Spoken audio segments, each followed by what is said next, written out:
Brooklyn, and she's going to talk about 4 astronauts that have inspired her.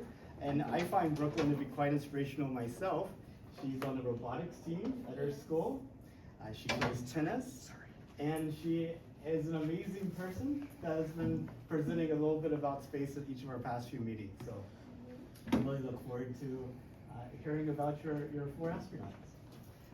Okay. Take it away.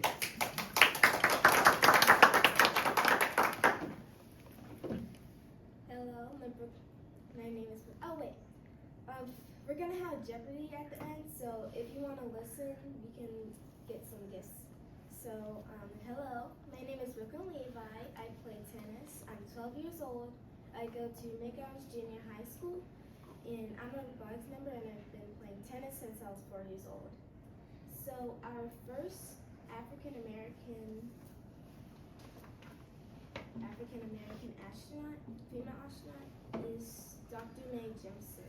She was born on October 17, 1956 in Alabama. She was raised in Chicago, where she graduated from high school with a passion for dance. Mae started studying ballet at the age of 8 and entered high school at 12 years old, which is my age right now. She went on to attend Stanford University at the age 16 and graduated in 1977. She received 2 degrees. She served as the head of the Black Student Union. Her degrees were in Chemical Engineering and African American Studies. She received a medical degree from Cornell University. Mae struggled about whether going to medical school or being a professional dancer during her senior year in college. She continued to study dance and enrolled in Alley American Dance Theater, which my cousin Alana goes to and attends in New York. She was excited to hear the news. October 1985, Jemison applied to NASA for the astronaut program. She was chosen out of 2,000 applicants for 15 slots. While working for NASA, she did launch support activities at Kennedy Space Center and further in verification of shuttle computer software and shuttle avionics integration laboratory. On September 28, 1989, she was selected for the STS-47 crew as a mission specialist 4. I have a patch on my jacket to remind me of her first flight. But let's get to the video. Hold on, I got it. You sure? Yes.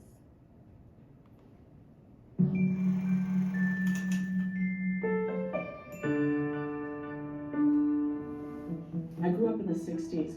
I lived on the south side of Chicago, and I was a young girl who loved to stare up at the stars. I imagined myself going there. I studied all the things about the Apollo program. I knew what mission was going to take place when, what it was supposed to accomplish.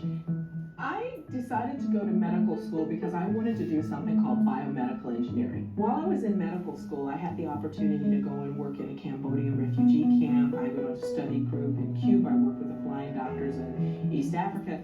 But I still wanted to go into space, so I applied. I picked up the phone. I called down the Johnson Space Center. I said, I would like an application to be an astronaut. They didn't laugh. I turned in the application. There may be a certain naivete when I say, when I applied to the astronaut program, I didn't even think about the fact of whether I would be the first African American woman in space or anything like that. It didn't even cross I wanted to go into space. I couldn't have cared if there had been 1,000 people in space before me or whether there had been none. I wanted to go. I thought it was important to take to space with me things that represented people who sometimes are not included. So I took a poster of Judith Jamison performing the dance cry. I took a Bundu statue, which was for the Women's Society in West Africa. I took up a flag for the Alpha Kappa Alpha sorority, the oldest African American women's sorority in the United States, because they hadn't been included, and I thought that was an important thing to do. For me, the experience was one that made me feel very connected with the universe. I felt My being was as much a part of this universe as any star, as any comet. It helped me to recognize that right now, we're in space. This Earth is part of that universe. That was my grand connection. And then I looked down and I saw Chicago. I thought about the little girl who had assumed she would go into space. What would my younger self have thought if she met me? And I think she would have been tickled. I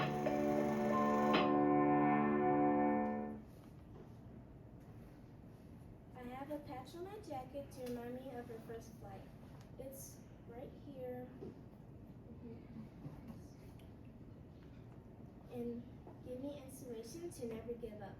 Jemison flew her only space mission on September 12th, 20th, 1992 as one of the 7-member crew aboard Space Shuttle Endeavour, making her the first African-American woman in space. She logged 190 hours, 30 minutes, 23 seconds in space and orbited Earth 127 times.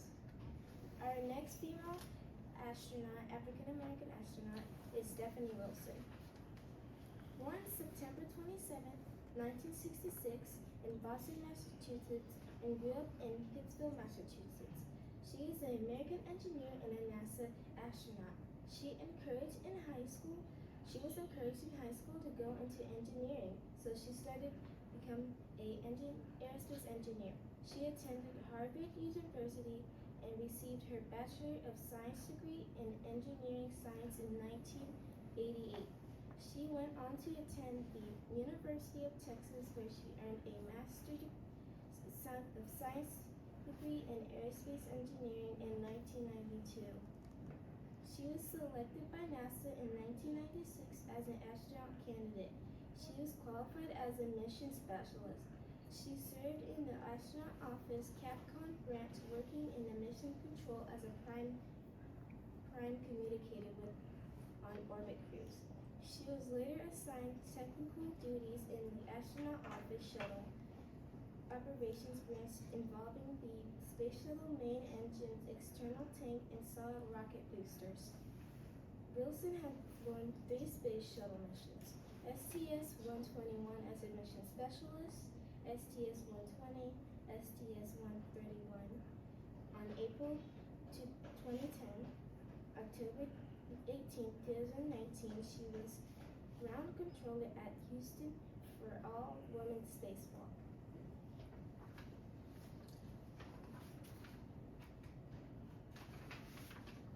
In December of 2020, NASA announced that Wilson was among the candidates for the Artemis program, and if selected, could be the first woman and first African American on the moon. This is the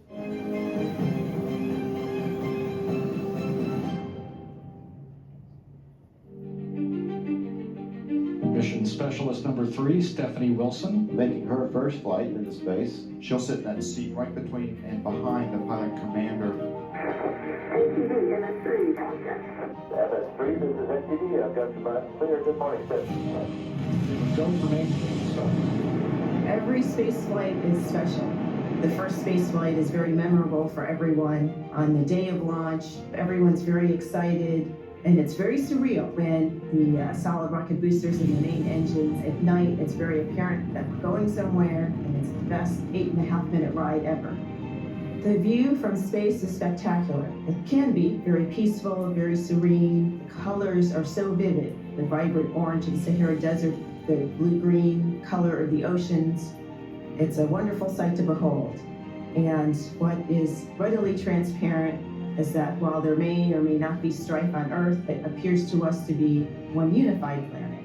And having that perspective of one Earth and one humanity is one that we definitely appreciate having from space. I had a great curiosity for what's unknown, and I like to solve problems. So trying to understand and have a better sense of the universe and what that means to humanity, who we are, what our history is, and how we leverage that knowledge to bring benefits to humanity was something that struck me, and I hope to work with in the future. I have certainly benefited by having some great mentors in the office across NASA. One thing that veterans of space flights do is they share their expertise and their experience during the mission. Christina on the UIA, check oxygen EM1 and 2. Oxygen EM 1 and 2 are open. And I do my best to pass along the experience and the knowledge that I have gained to others in the office and with the next generation so that we can have a better future for all of humanity.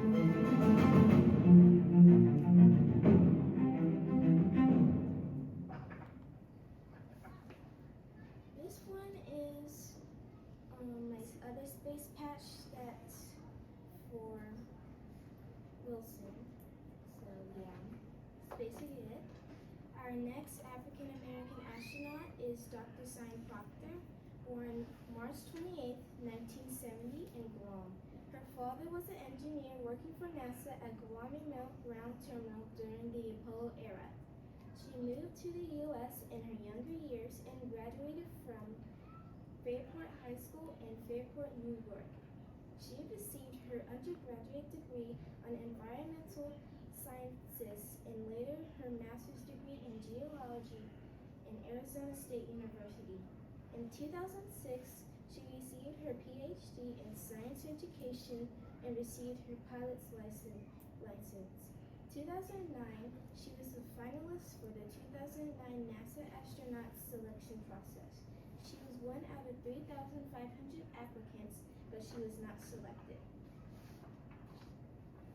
She flew to space as a commercial astronaut and pilot of the Crew Dragon orbital spaceflight mission Inspiration 4 on September 15, 2021. She was a part of the first all-civilian human spaceflight mission. She was an international speaker, communicating about science education, leadership, special simulations, sustainable foods, and diversity in science. She is the one who inspired me to be the keynote speaker today. I like that she is an artist like myself and took 7 items to space and brought it back down for different people. This is a video. We have 2 videos, so. I'm Dr. Cyan Proctor, and last year I spent 3 days in space and got to experience Earth light. I thought the moonlight was my guiding light until that day when my soul shimmered, eyes wide and dilated with realization, for there I was, being bathed in Earth light, tasered by the pulsating Earth glow. My weeping ego quivers, spellbound in awe at the cosmic chaos perched against the death, a clear beacon of hope and longing, etched by complex molecules and spiraling DNA, golden strands of energy cascading outward, encapsulating hopes and dreams, existence and affirmation. The baby's blanket ripped away, I howl at the sensation. Love struck in suspension. My mind struggles to comprehend. So much meta, transcending time and space. Who will hear the cries of the generations? Afro-Gaia simmers under the weight of memories. I hold court among the stars, and I testify to the cosmos. All our hopes set adrift. Let us be set free in a sea of forgiveness for what we have not seen. If only we could all be baptized by Earth light.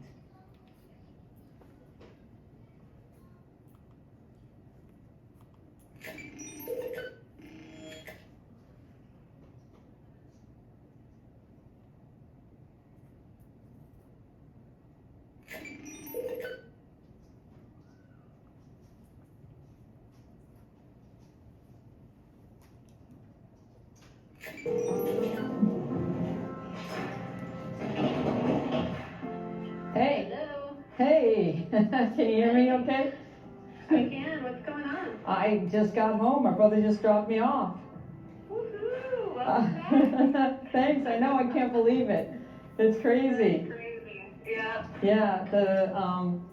The closing thing at SpaceX with the debrief was really great, and the best part was they gave me my SpaceX wings, the Dragon wings. I know, I can't believe it. It's been just a crazy 6 months, my God. Oh, it's and you're back now. Now it's on to the next phase. Yeah, well, I get the best part is, okay, so I thought that they were going to mail everything back, but I brought a suitcase and they actually gave me everything. So everything we packed for space that went to space is now here with me in my bag. One of the things that a lot of people didn't realize is that when you're packing for space, you have to pack months in advance because you've got to get that stuff to SpaceX, and then they got to figure out where it's going to go in the Dragon capsule for the center of gravity. It's kind of feeling, you get that feeling of being pulled back again, that sensation of that thrust, even though I'm just watching it. You know, when I got off the plane and my brother picked me up and, you know, I'm wheeling this home, I started thinking about everything that's in here and how, like, treasured it is. You know, I had to pack it, so it's not like, you know, SpaceX, when I was there, I packed a suitcase within a suitcase, so I was able to, where to begin? All right. You know, what was interesting was learning that we didn't have a little bit of space for our own personal things to take to space. We had a duffel bag of space.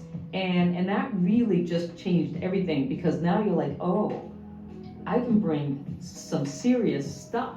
What's the most important things to me? And one of them was absolutely from the beginning, how do I bring my family and friends along on this journey? And how do I be able to bring something special for them, they're choosing, to space, and then be able to bring it back to them and give them this. There's a lot in here. Oh, man. And it's kind of heavy. Oh, wow. So the first thing in here is my SpaceX bag. This is the duffel. This bag is what they said we could pack. So I filled this, and it's funny, they're like, leave a little room. And they had originally these spacers in here to exact the volume. And I was like, I didn't leave any room. I packed this thing in. One of the things that was really important to me was that I could not only represent myself as an artist, but also bring artists and poets along with me. We got a bunch of poets together here. Actually, this is more of them back here. And they sent me these poems. And this is the one who was the Arizona poet who I met downtown once at a bar. He had his typewriter set up. He types on an old-fashioned typewriter, and you can pay to have him do on the fly a special poem. So I reached out to him. I said, yeah, I will fly your poem. And he typed it up, and he did 3 copies of it. And now I get to give it back to him, sign it and give it back to him, knowing that it flew into space. Having something taken to space is a really special thing. And to me, it's very special because, one, I am a big space fan. I've been looking up at the stars my entire life, like most people. I was the first person that Cyan was able to tell about getting selected for the competition. And so, you know, I've been on this journey with her since the very beginning, and to see it all happen and have a peace of mind fly in space with her and then come back is just really special. So now that I'm back home, I wanted to throw a little party to just get together and hang out, but also return the items that I took to space for them. And so I'm super excited because I think a few of them know that they're getting their items, but not everybody. And then I have a couple of special gifts to give them too that they don't know is happening. So it's gonna be a fun night. Okay, so that was it. Look at your patch. Yeah, I know. This was actually a patch that was flown into space. This is one of my mom's co-workers, Dr. Elisa Dingas, and she gave it back. She gave me the patch. We don't have it here, but it's really cool. That was flown into space. Our next African-American female astronaut is Dr. Janet Epps, born November 3rd, 1970 in Syracuse, New York, with a twin sister named Janet. They were both great at math like me. She went to Lehman College when she received her bachelor's degree in physics.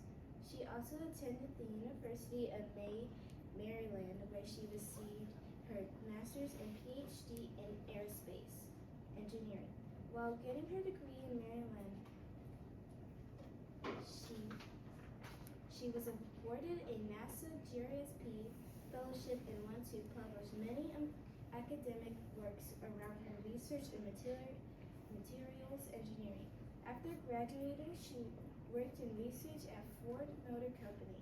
Dr. Epps also worked in the CIA Technical Intelligence Officer. In June 2009, she was selected as an astronaut candidate for the 20th class of NASA. Her training included Russian spacewalk, robotics training, and geology. I like robotics too, and that's why she's a big inspiration for me. She was a astronaut on the Aquarius underwater laboratory during the Nemo 18 underwater exploration for 9 days in July 2014. She won the Johnson Space Center Directions Innovation for Achievement Award in 2013 for her work in the Generic Joint Operation Panel for her work on crew efficiency on the ISS. 2019, she completed the ESA CAVES training program, which shows the demands of exploring unknown terrains like those on the moons and Mars. She is the second woman to participate in CAVES. March 4th, 2024, she was launched as a mission specialist on SpaceX Crew 8, which was a half-year mission on board the Dragon Endeavour. She became the second African-American woman to be a part of a long-duration mission on board the ISS.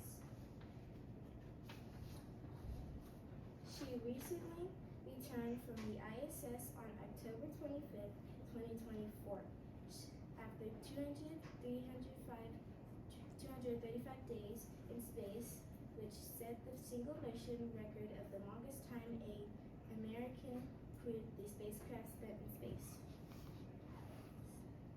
This is the video. What I love about space exploration is finding out new things, learning new things we never thought we would learn in my lifetime. My name is Jeanette Epps. I am a mission specialist for the NASA SpaceX Crew 8 mission to the International Space Station. I am from Syracuse, New York, where it's very cold. I am one of 7 children. My twin sister, Janet, yes, Janet and Jeanette, we both loved science as kids. Janet went on to become a molecular cell biologist, and I became an aerospace engineer. I think I always secretly wanted to become an astronaut. I just never thought that it was something that was obtainable. In 2008, a friend of mine, Leland Melvin, called me and said that they were accepting applications for the next class. I thought it was my last chance to apply, and so I did. June 2009, I received a phone call from Peggy Whitson, and she asked if I wanted to join the astronaut corps. It was very overwhelming and emotional for me to actually get that call and be selected. Prior to coming to NASA, I worked for Ford Motor Company, and then I went on to work for the Central Intelligence Agency. At both of those places, I learned to be very deep in technical matters, but then also how to become operational. Our mission will entail getting on the vehicle, flying to the space station, taking care of the International Space Station, and then we'll also conduct experiments. Each individual will be an experiment in and of themselves, how our cells behave, how our blood changes, how our bone density changes, muscle mass. We're looking at everything to figure out countermeasures for the human body so that it can live longer and longer outside the Earth's protection. Not only will we be an experiment, but we'll have other experiments on board that we'll conduct. The experiments that we conduct hopefully will get the human body and other things to the moon, and then from the moon to Mars. I will be the GEM specialist, which is the Japanese experiment module. I may get a chance to operate their robotic arm to help them with experiments that they'll do outside of the space station. Since this will be my first trip to the International Space Station, I'm looking forward to viewing the Earth from an amazing vantage point. but also experiencing all the nuances that go along with that. As we walk to the launch pad, as we're strapped into the vehicle, the things that I believe I'll be feeling: unbelief, surrealism, but also joy. And then once we go into orbit, just to see the Earth from that vantage point, and then thinking of ways that we're going to work on the space station that's going to help our home that we're now untethered to. When I get to the space station, I'm expecting that it will be like home. We've trained so much here on Earth in the mock-up that looks just like the International Space Station. The biggest thing I'll have to do is adapt to space during the first 2 weeks of being there, and then I'll settle into home.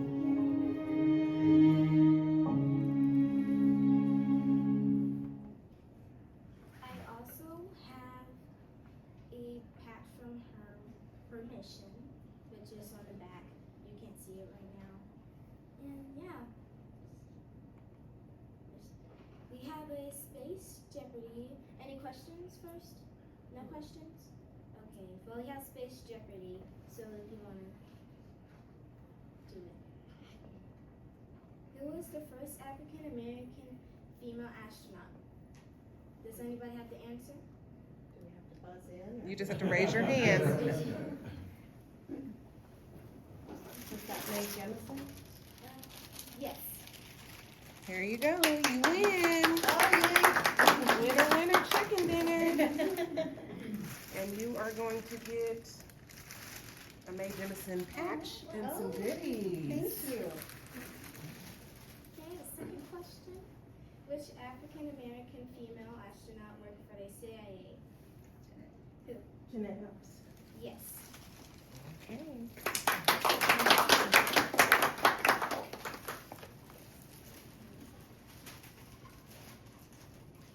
The third question is, which African American female astronaut had a father work at NASA? It was Cyan Proctor? Yes.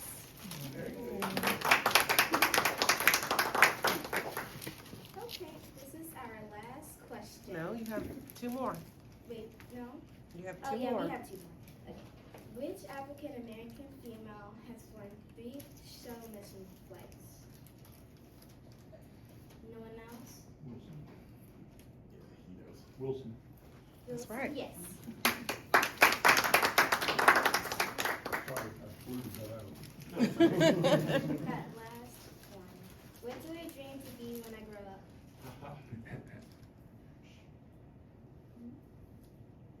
You skipped that picture at the front. Which picture? You skipped the picture of the vision wall. Oh, I did? Hold on. Yeah, you did. Oh. You skipped it. There it is. So there's your vision. What did you write on that wall? I want to be Aerospace Engineer. All right. Aerospace Engineer.